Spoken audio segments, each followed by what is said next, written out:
You know, it's absolutely mind-boggling why anyone would go out, pay money, put themselves on the public scene in order to antagonize, to provoke, and to literally hurt others.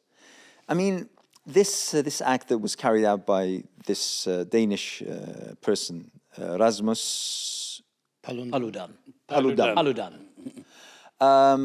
I mean, apparently he does this regularly. He's a serial lunatic who has been going on a tour. Attention seeker. He's going around on a tour. He calls it the sort of anti-Islam tour, and he goes around and to various spots. Burning these copies of the But Quran. you've got to go back to this guy's roots. Uh-huh. He's a very disturbed individual. I'm not giving him excuses. He's been found guilty of many crimes. Right. Sexually motivated crime, stalking a person. This is official. Of course, he was given 5-year restraining order for stalking a person. Oh dear. In his youth. He has been charged, or he has been accused of speaking to minors or with sexually graphic conversations on chat rooms. He has been charged with racial crime several times in Denmark and in Sweden. So this man is not a normal person. If we were to normalize his behavior and say, well, he's burning the Quran, therefore there must be some intellectual credence behind him. Actually, there isn't. It's just a zero, hollow, foolish individual who is just desperate for attention. I have to challenge you a little bit on that, Ajmal. Go on. It's totally true what you say about this person being slightly unhinged and being on something of a crusade. I think you're being very generous. Yeah, I'm being generous. But the reality is that there has been a very brutal, extreme shift to the right in Sweden. I mean, Sweden used to be a bit like Holland, a very liberal, whole of tolerant Scandinavia. society. I remember 10 years ago, Sweden being either the first or second most liberal, most welcoming of minorities, most welcoming of immigrants. What happened over the past Well, decade? you had the influx of migrants in 2015 and there onwards, and that happened across Europe. There were people flexing all over and animated about trying to find ways to stop this, what they call the flood of migrants from North Africa and elsewhere. And Sweden took its share of migrants fleeing from conflict zones, as well as those who might be economic as well. But what you then had, and this is a direct result, was a massive shift in popularity for groups that were known to be neo-Nazi organisations. They now have a hold in Parliament which has never before been seen in Sweden. They have a huge percentage of the seats in Parliament. And this, by the way, is representative of what's happening across Europe, it seems. But Yeah, there's go on. there's a whole pattern across Europe. So the Pegida movement, which is obviously promoting Islamophobia, to be honest, is very started in Germany. So we are seeing the party with about 15% of the votes in parliament, represented in parliament. We're seeing the same pattern in Scandinavia. I mean, Rasmus, his name, I mean, in German, it sounds like Rassismus, which is racism. I think the name is even telling enough. He's the leader of the party called Stram Kurs.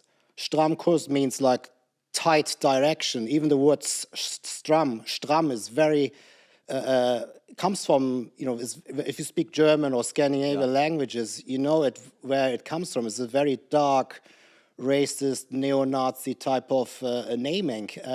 So it's very sad to see that the Swedish government is actually giving this type of, you know, ludicrous people the platform to express very dangerous views across on a public platform in front of the Turkish embassy, and that's probably, we'll talk about that as well. Why now, and why in front of the Turkish embassy? And I'll add to that, why, I mean, since he's been a serial arsonist, apparently it seems, why this particular incident caught, you know, the attention of the media and caught everyone? Well, I would like to suggest that he's been doing it consistently and regularly, but it's in the backdrop of an atmosphere that has been overwhelming Sweden in the last few months, where they have first of all, banned Islamic schools. This was a bill was brought in. And this is very strange because this is the very same Sweden. When I went there 10 years ago, Islamic schools were thriving. They were. Islamic communities in Malmö, in Stockholm, in Kista. I even got my book translated into Swedish because it was so much in demand. And here we have, in 2022 election, there has been a definite shift from the liberal Sweden, I call it the tree-hugging, the environmentally friendly, very open and inviting Sweden, to this right-wing politics. I echo what Carl was saying. I think the large number of immigrants arriving in Sweden has actually tested Swedish people, and somehow their true colors now is becoming more apparent. The so-called tolerant facade that they had has now disappeared. It was just a veneer. Well, look, I think you should be a little bit cautious with making a decision. No, I haven't finished. I haven't finished it. But before you say, I just want to say the sentence needs to be completed. Otherwise, I'll be go ahead. What we are seeing is this facade that we have seen amongst a particular band of people has shifted, and they apparently or somehow won 3 seats in the parliament extra. Just by 3, they've been able to form a coalition government. Now, this is a problem. It's no different to America. If 49% of Americans voted for Donald Trump, that is frightening. And if a small number of people in Sweden, from which was a very liberal country, can vote a right-wing party even by 3 extra seats, that's very frightening to me. Let's be clear about the numbers. The Social Democrat Party has got historical ties with neo-Nazis. Everybody in Sweden knows it. They won 20% of the vote. Very scary. Quite extreme. And We have the same in France. Marie Le Pen, she got more than 40% of the votes. So it's a right-wing person receiving half of the votes of the country. In contrast to, only mildly in contrast, I would suggest that it's not about the population suddenly showing their true colours, but it's very easy for lunatics like this Erasmus fellow to stir up hatred. They've done it in the UK. You may remember just before Brexit, you had people out protesting with banners. It's very easy to stir the most base core feelings of people of xenophobia and bigotry in any European society, and that's what's been happening. I want to contrast that with the counter-contrasting argument. I met a member of European Parliament, MEP, in Strasbourg many years ago. He was from Netherlands. And we sat down, we were having lunch. And he said to me, Ajmal, when push becomes shove in Europe, and when we're looking for the enemy, when we're looking for the other, don't be surprised if we pick up the machine guns, you'd be our target. Wow. And I said to him, why do you say that? He goes, because Europe has a nasty streak that lies underneath the surface. And every few hundred years or few decades, it comes to the surface and it boils over, and there's an outbursts. That wasn't long ago when the Nazi Germany had orchestrated the awful crime against the Jewish communities. And this guy was a very senior MEP. He was telling me, get ready, and I'm telling you this honestly, get ready to face Europe, because that dirty side will become very visible very soon. Guess what? France, Netherlands, Belgium, countries that I never expected, even Holland, I never expected to go right-wing has gone right-wing. You know, there was I remember a professor at one of the Irish universities wrote a book called Suspect Communities, and he was talking all about the Irish, but I remember him attending a conference, and he quite openly admitted that the new suspect community was the Muslim community, and that was with the war on terror over a 10, 12-year period. We had in this country the most repressive racist Islamophobic legislation being put on the books under the banner of Prevent, cameras being set up in cities across Birmingham, where Muslim communities on the whole were being monitored and managed. And the language adopted by our mainstream press, by documentaries and even individuals, I'm not going to mention names there, but individuals who supposedly were from black Asian backgrounds were being paid for the likes of the Daily Mail to write negative articles attacking the Muslim community. Now, this is a phenomena which has overwhelmed most of Europe and America. Islamophobia exists in a very major way. And yes, they will be the subjects for attack, the other, as Ajmal put it, once economic conditions become severe, once people start to worry about their jobs, worry about how they're heating, the cost of living crisis. It's historic. They will always target the other. I would like to make two more points, if I may. So one is burning the Quran is nothing new. It happens. It started in the Middle Ages. So if you look back into 1498, Reconquista in Andalusia, where they pushed out the Muslims, the Jews who were actually welcomed by the Khalifa in Istanbul. Most of the Jews fled to Istanbul. Qurans were burnt in their thousands back then, and it occurred again and again. Heinrich Heine, the German writer, he said, dort wo man Bücher verbrennt, verbrennt man auch Menschen. Where you burn books, later on they will also start burning human beings too. Exactly. So, and it happened in Germany. It happened, and who says that it won't happen again? So here we are, 60, 80 years after the Second World War, and we are starting to burn books again. We've got Islamophobic attacks, people burning mosques. I think there were like more than 200-300 attacks on mosques in Germany alone last year, and across Europe. And I think that's the second point I want to make is it also, in parallel, we're seeing the population becoming less and less interested in religion. So just recently, the census. The census was showed that how people announced, who didn't identify with the religion exactly. I think 1/3 of the British population is describe themselves as non-religious. So therefore, religious values or attacking religious values is not being seen as a big act of crime in vast parts of the European population. And I think people with a background like ourselves, we feel hurt. It's sacred to us. You're attacking or burning a book which is sacred to 2 billion people in the world. Well, let's not forget that the centre of the defence for these people and for the Swedish government at the moment is this idea of freedom of speech, which they changed in 2017. Up until then, for more than 300 years, it was a crime to attack religious values. Only in 2017 they legalized it. Yes.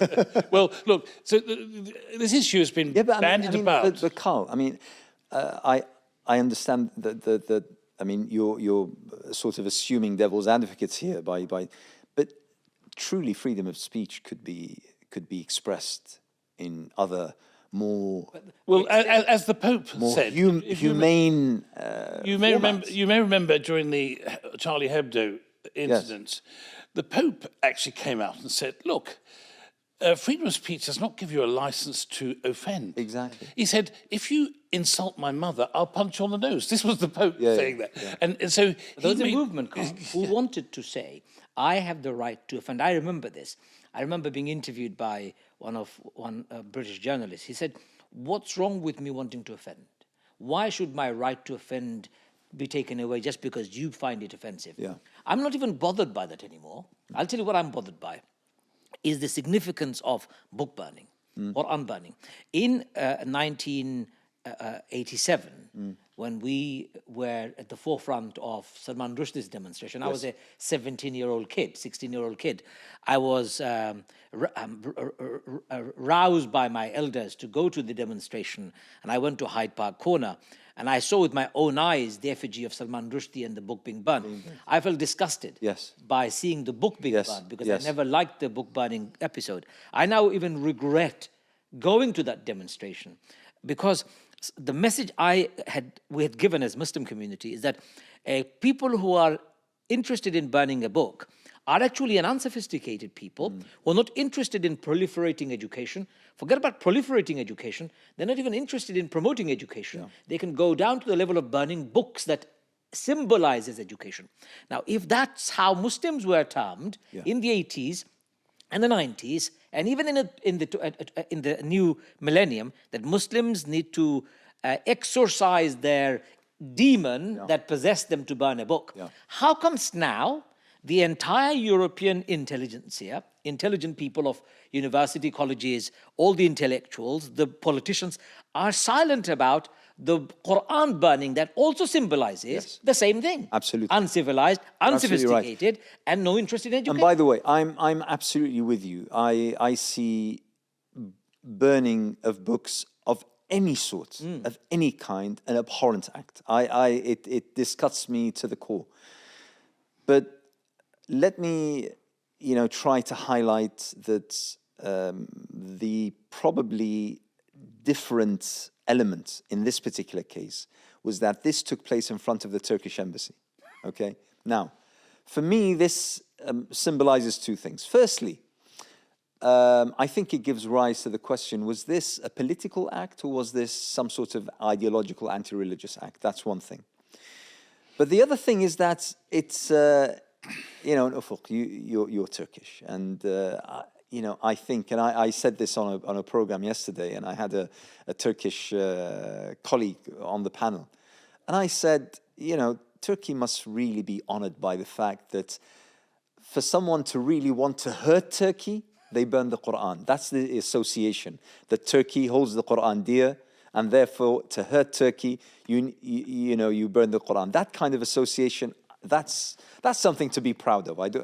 You would actually rile up the secularists in Turkey, that kind of association. Well, I agree. I think it's very telling why they did it in front of the Turkish embassy, and the timing as well. So it's one day before the Swedish defense minister was supposed to pay a visit to Ankara. Yeah. Which, obviously, that was cancelled. There was a strong condemnation by several ministers of the Turkish cabinet, including President Erdogan, who condemned this vicious attack of our religion. And also the response was clear, Sweden can forget the NATO membership unless certain circumstances are met, certain criteria are met, which had been agreed between Turkey, Finland, NATO and Sweden. Unless those are met, Sweden will not be able to join NATO because Turkey is using its right of vetoing it.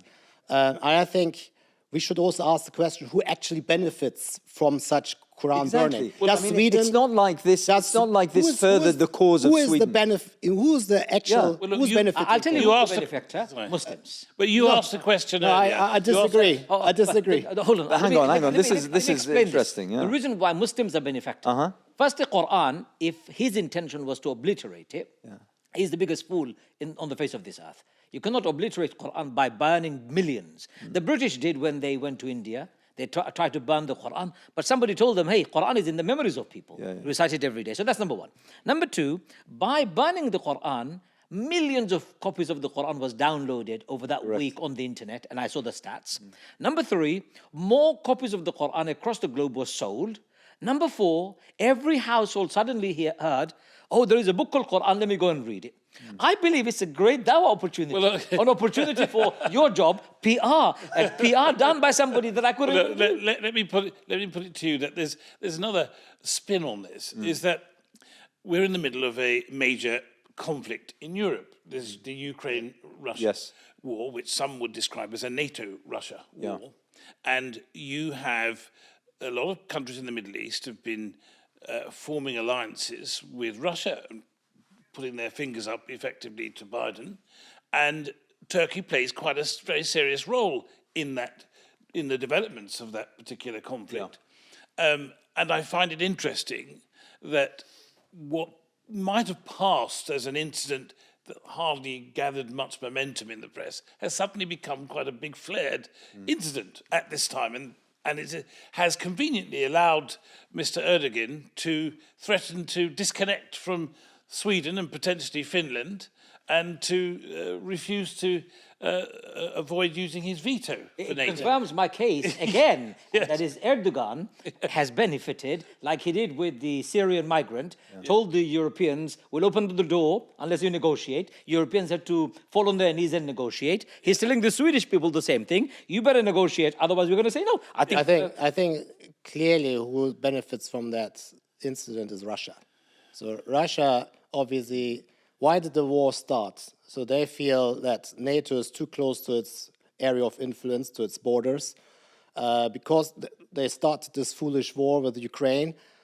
Finland and Sweden applied to join the NATO, and now how can they stop? How can they stop Finland and Sweden to join NATO? So they're using somehow trying to create a problem, differences between Turkey. This is an interesting theory. You think they paid Faludan to burn it? Absolutely, absolutely. Well, I think there was, just today there was some news that some Swedish journalists who used to work for RT paid actually for Rasmus And his tickets, his airline tickets. I heard the same. So I think interesting. I think overall only Russia gains from this. I mean, what is Turkey's benefit of Sweden not joining the NATO? I think Turkey overall is okay for Sweden to until that Sweden is harboring the PKK. Yes. But it's an opportunity for Erdogan to... It's a negotiation. Exactly. Basically, Turkey can sort of push Which is what he's for been doing. many of its interests. So whilst there's a very good scope for a lovely conspiracy theory that Erdogan was behind. Not Putin. Putin. Not Or Erdogan. Putin even. Not Erdogan. Putin. Well, that's okay. That's Plausible. particularly impressive an idea. But you've got to remember, of course, that this whole issue, this Islamophobic issue, which underlies all of this. It goes back to the cartoon. One moment, the cartoon crisis. Do you remember?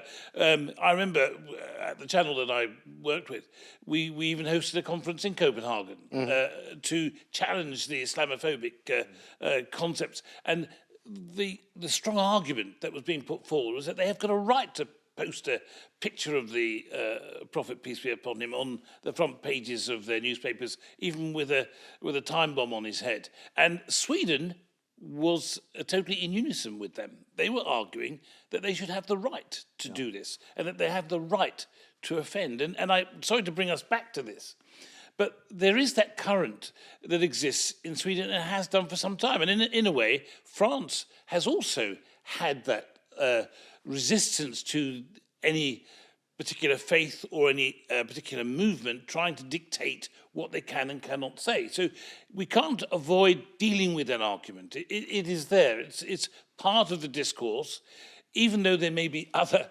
motives and various other tendencies, even if one of them is Putin being directly involved, I suspect. I understand that point, and I think there is an important element to discuss, but I don't want to give too much credit to this lunatic Faludan. I don't think he's got the brain to be so sophisticated. This is me being facetious here. But if we were to say, okay, he doesn't have the brain, and if we were to say what happened around the cartoon saga around the Prophet was actually unifying the liberal who wanted to flex their muscles and wanted to push the boundaries, and they did successfully at that time. What's happened now, Islamophobia has become fashionable. It's become dinner table banter. Yes. It's acceptable to be talking against Muslims in the most disgusting way at home. So if European culture was to be analyzed now, if I was to take a fine line, draw a fine line, and I wanted to say, and I wanted to explore to what degree are the Europeans now actually openly and clearly anti-Muslim, I would say the number is rising every day. Well, I'm going to expand on that and say just racist. Do you remember when the Ukraine war conflict broke out, the stories which seeped into the press of black people and Asians in Ukraine being kicked off the buses that they were on, being denied a chance to get away from the bombing, and then those that did manage to get through were then being sectioned off and sent to what was effectively concentration camps, while the white, blonde, blue-eyed Ukrainians were being welcomed with flowers and garlands. Did you take exception to my statement, the true color of Europeans are truly coming out earlier on? This is what I meant. So the more we analyzed what's happening in France, what's happening in Holland, what's happening in Sweden, even Norway, people are migrating from those countries looking for an alternative space. A lot of them are coming to the UK. There is a deep-seated Islamophobia. There is racism.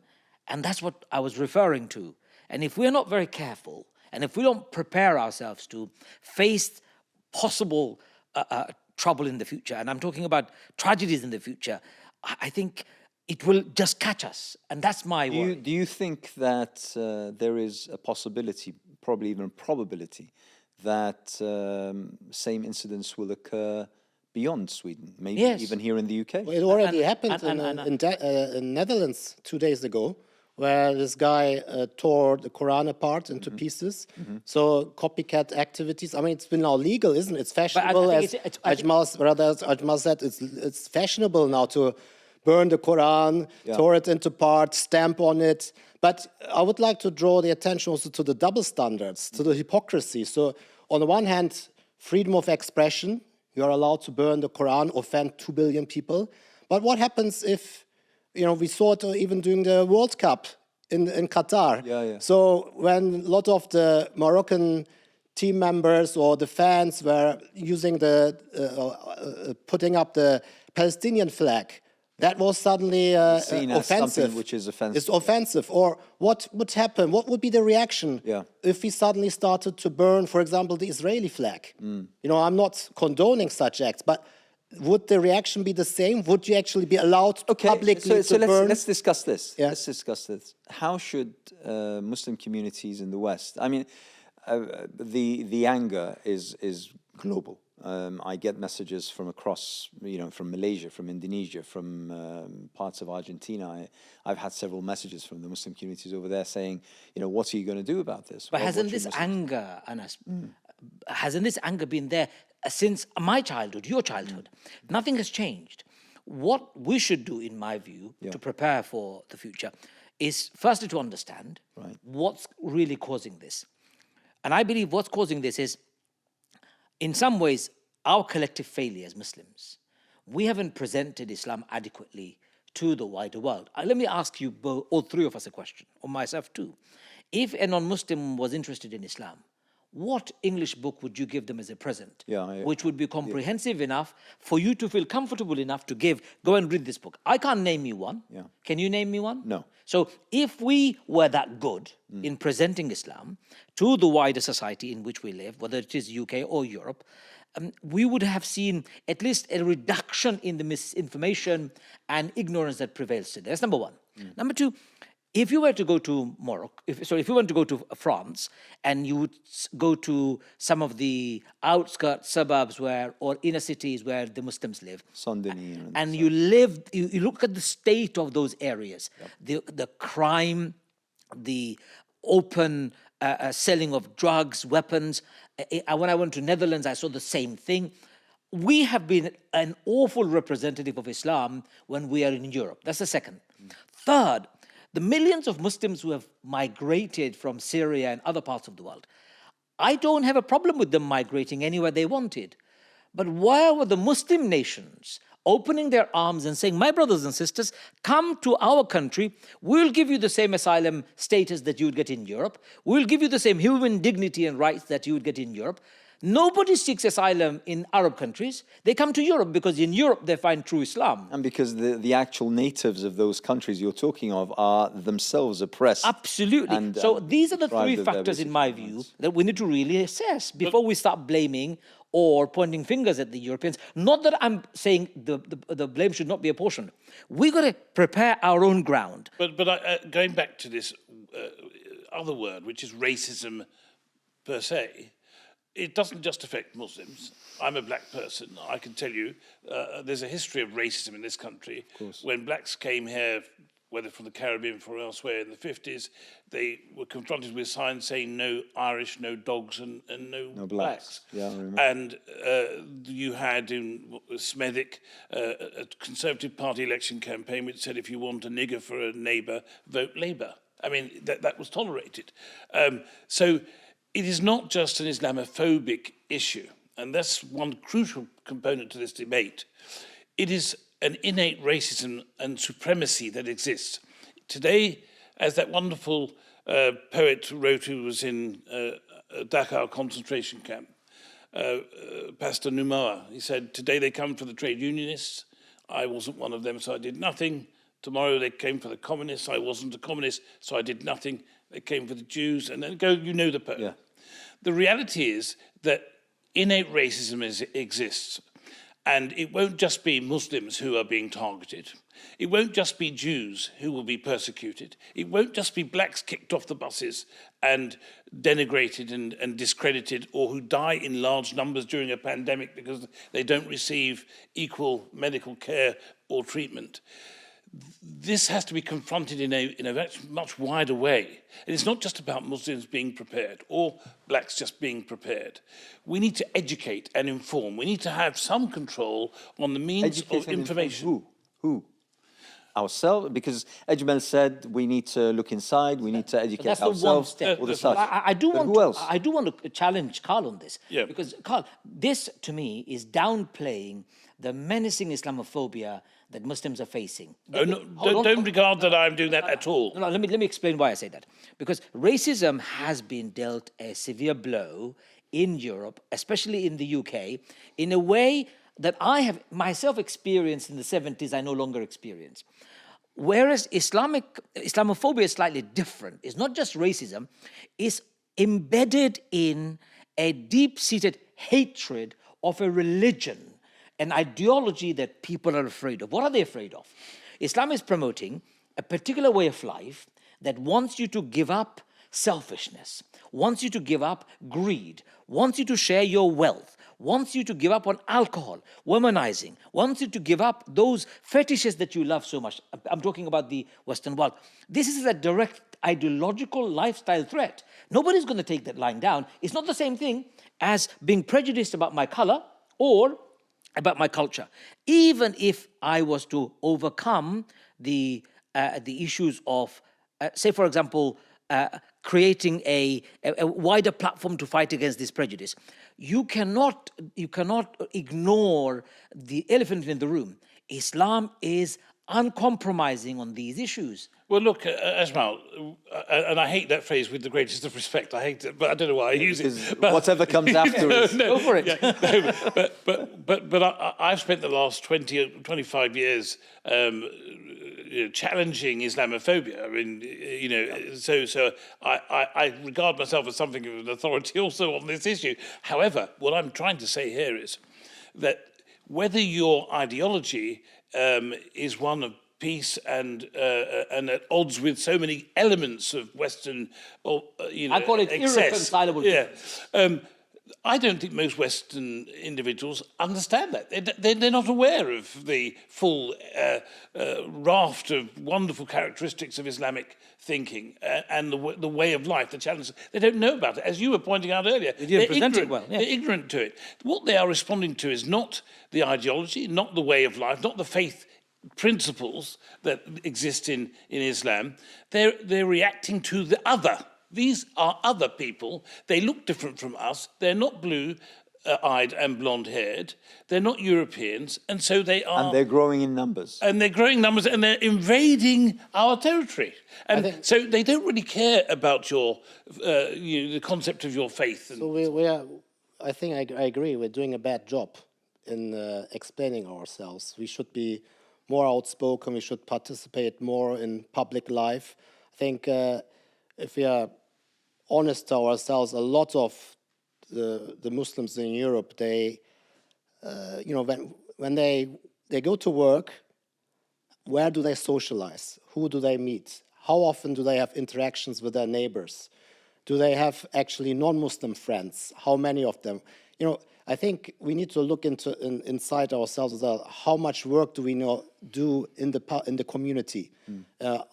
We need to be more part and parcel of the communities where we live in, so people actually understand why we're doing certain things. Why do we go to 5 times prayer? Why is the Qur'an so important to us? Why do we feel actually offended?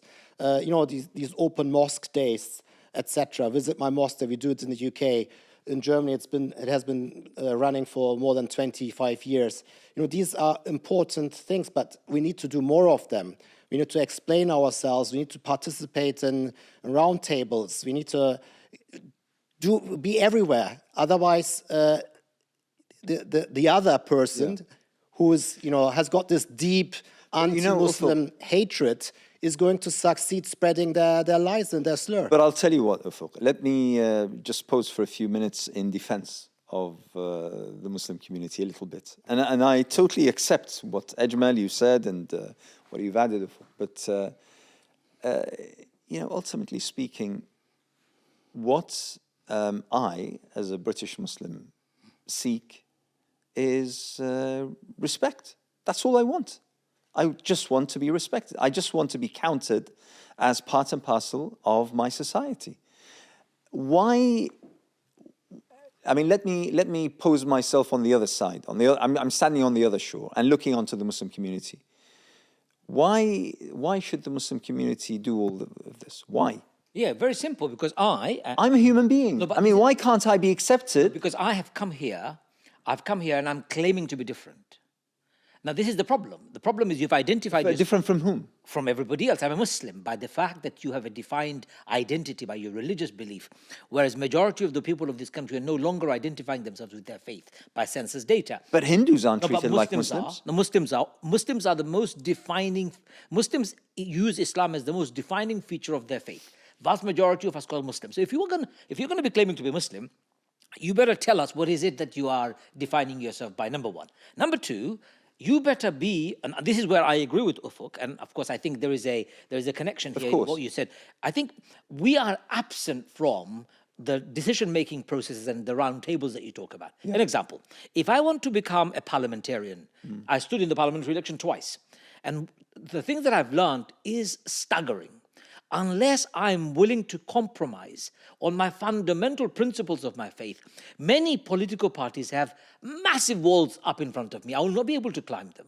Unless I'm able to submit to the way of those parties, I will not be promoted. I will never be given a safe seat. I will always be the last choice or no choice. How do I live in an environment where I want to be respected, but there are barriers upon barriers being put in front of me by institutions, by political parties, that I can't even overcome?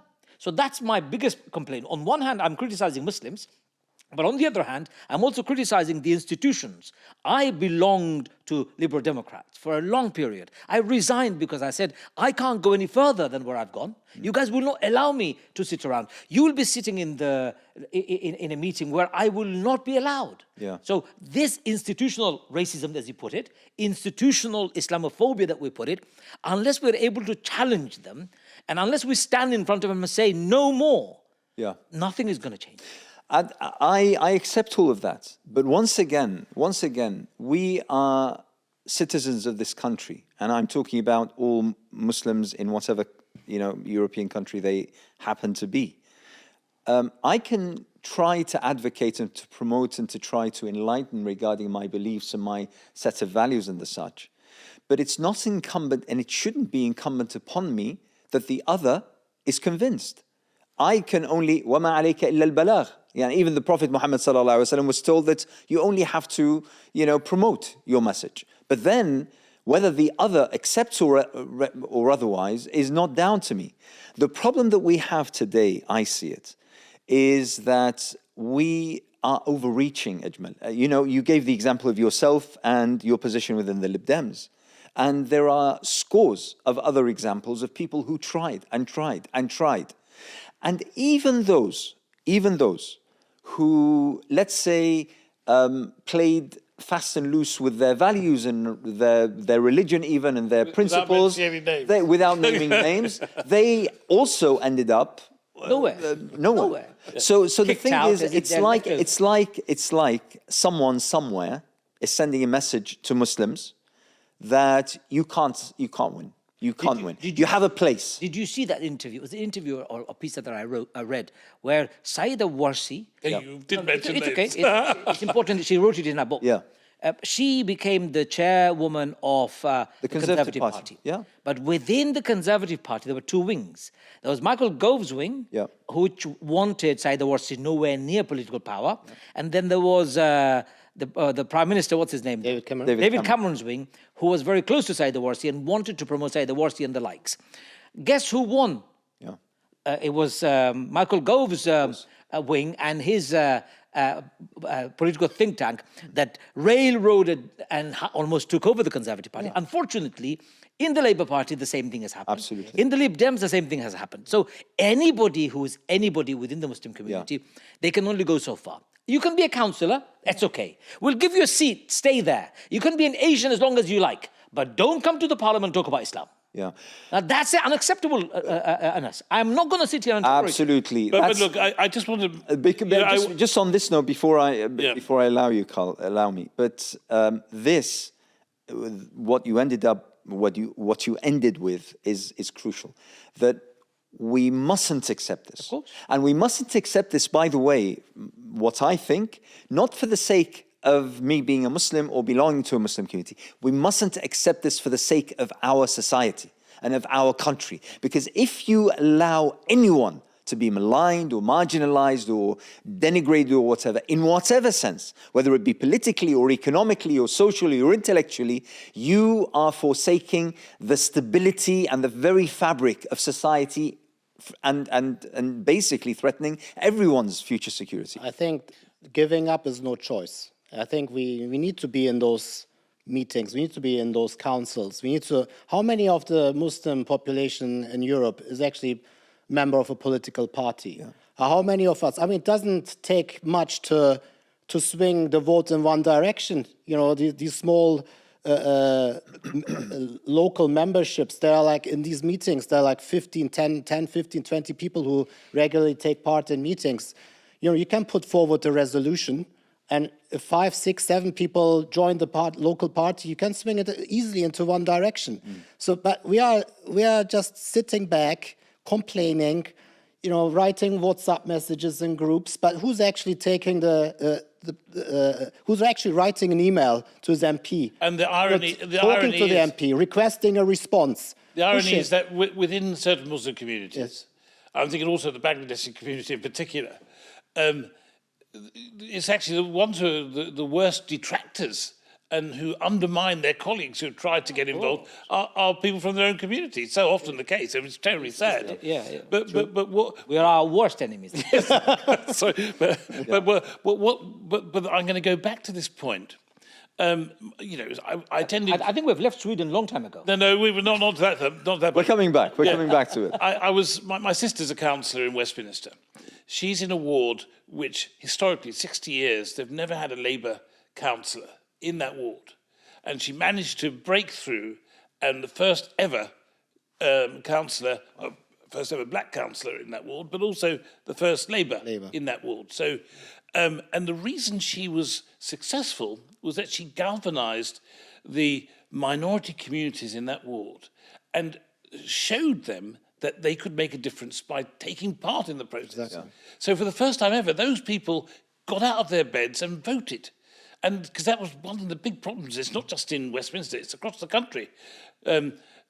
People of colour, Muslims, people of faith, minority groups feel they're disenfranchised. They feel they've got no power, no ability to change, and so they stay out of the system. They don't participate in voting. It's historically the case. Yeah. We need to change that. We need to empower them and help them to empower themselves. They need to participate in the democratic process. They need to be involved in government. And they need to stand against any charges of so-called entryism that so often is put against them. And that's the only way we're going to change. And we also, Muslims need to be part of actually defining the parameters of the likes of freedom of speech and freedom of expression and such. I'll be honest. I mean, with taking on board all the frailties, all the weaknesses, all the shortcomings, you and I, Ajmal, have had so many discussions about this within the Muslim community. But I have to say that in light of both the Charlie Hebdo episode, the Danish cartoons, and this recent burning of the Qur'an by this racist, I'm actually quite proud of European Muslims. Because I was fearful when I first heard of this. I was fearful that we were going to see, burning of flags everywhere. We're going to see probably ransacking of shops and public malls and public squares and the such. But we didn't.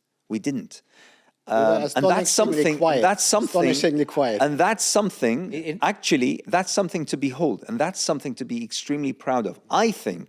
And we need to celebrate that. Absolutely. Because this is a sign of evolution Maturity. and maturity within ourselves. Yes. We now know what not to do. Yes. So we were incompetent before, unconsciously incompetent. Now we've become consciously incompetent. We don't know. Well, now we do. And this is very good. Yeah. Mosques have not riled up people. I haven't seen fatwas lying around. Yeah. In fact, what we have done instead is said, okay, why don't we take 1,000 copies and stand outside Swedish embassy in London and let's give out the Qur'an to copies. Everybody with baklavas and Ras Malai and everything else. Someone today tweeted a suggestion saying, Swedish translations of the Holy Qur'an should be given out for free. They did. The Turkish community did. In Sweden, they were giving it out, and they were giving out carnation flowers to everybody. Fantastic. And read out the Quran, recite the Quran Fantastic. in front of the embassies. Fantastic. That's the proper confident reaction. Muslim identity. Yeah. This is the point I wanted to finish my thoughts with. Confident Muslim identity is what will win the day. Yeah.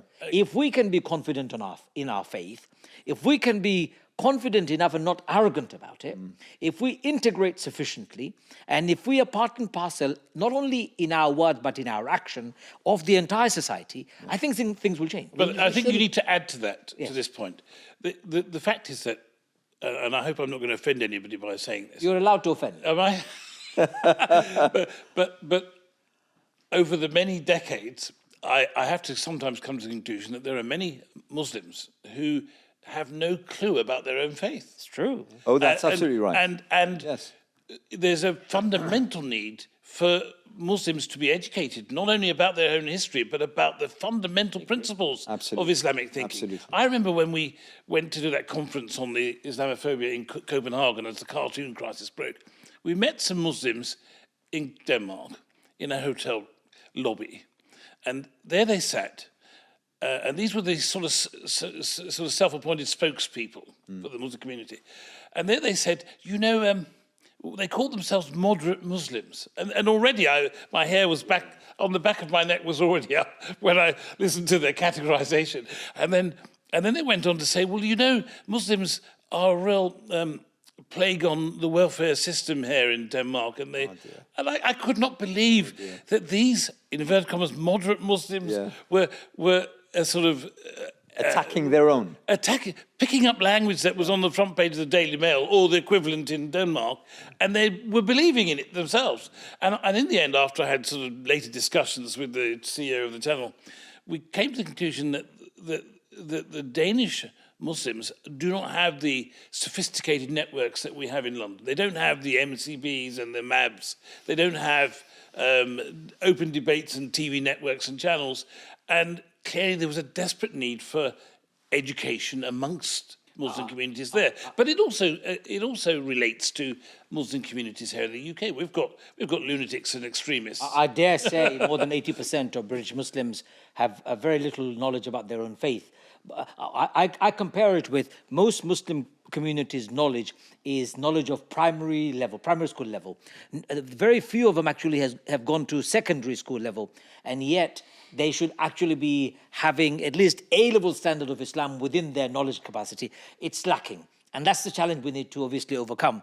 But with Sweden, I think racism, you said, Islamophobia, institutional, with the change in politics going to the right, is very alarming and worrying. We should all try and go there as often as we can, and try and bring that dialogue, start having an engagement with Swedish people. They speak perfectly good English. They don't need any translators. Absolutely. We should go there as often as we can. And by the way, there are many Muslim organizations there that are well-meaning, but they lack either the human resources or the confidence or even probably the knowledge.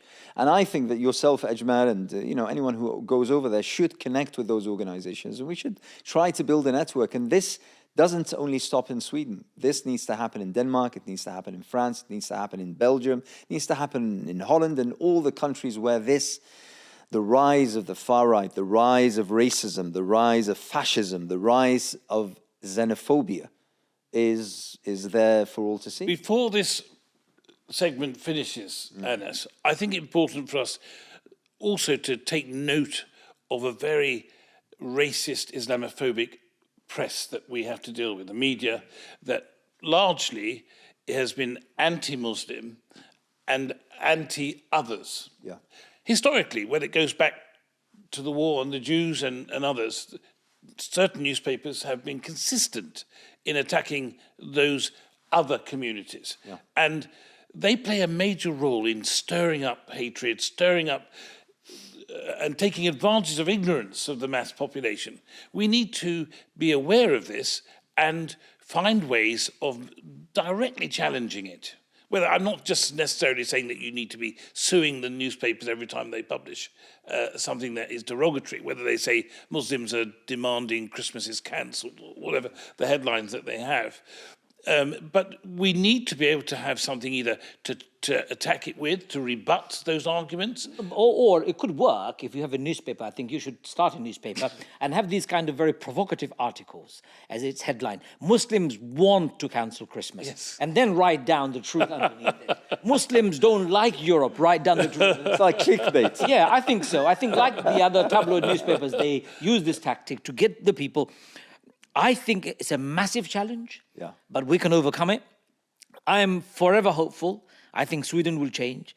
And I think the best outcome of this Erasmus guy, or whatever his name is, Rasmus, is that more people will be interested in Islam and more people will actually find Islam interesting. Well, I think Sweden probably will regret that they haven't banned this public burning. I think they hid behind the laws of freedom of expression, etc. But I think overall they will regret that they have actually allowed for this to happen.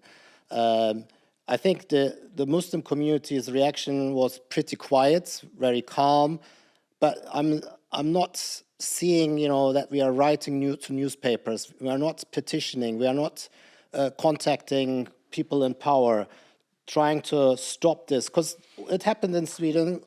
It might happen next day, tomorrow in and London. don't forget the cartoon crisis. Thank you very much. It started off very quietly. We're done, by the way. Okay. Thank you very much.